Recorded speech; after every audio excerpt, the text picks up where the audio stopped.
qardaş, videonu çevirmə. Videonu axıra qədər izlə, takip at, bəyən, bilmirəm neysə elə şey elə. Axır şey elə. Yəni şey elə, bilmirəm neysə elə. Abunə ol, hə.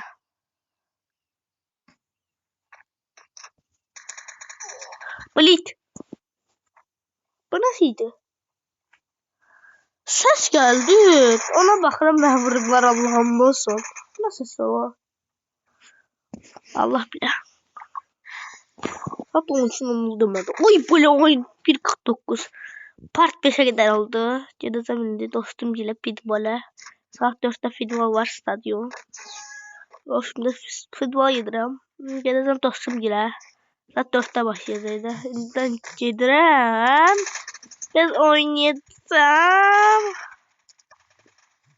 Yaşlı başlı adamsan, sakalva, bığıva, bıyığa.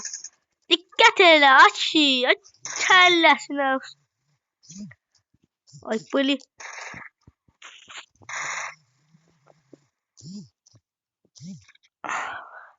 Gel. Ben neden basmayı bunun üstüne geldim? 4-0'dı. Söyle de ana. Ben neden basmayı bunun üstüne geldim? Abimi seçmeye demişim. Abimi kim dediyse abim acısı bir mi? Demişəm də bana axırıncı saniyələrdə seçmədi abimi getdi lişni. Lişni demişdim. Pace.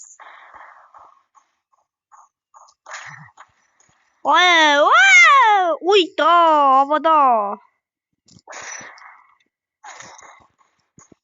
Valet ve verim. Daha şöyle çıkalım. Hiç verirler. Part 5'e gideriydi. Bunu ilgili şeyde yani. Baha düştü neyse.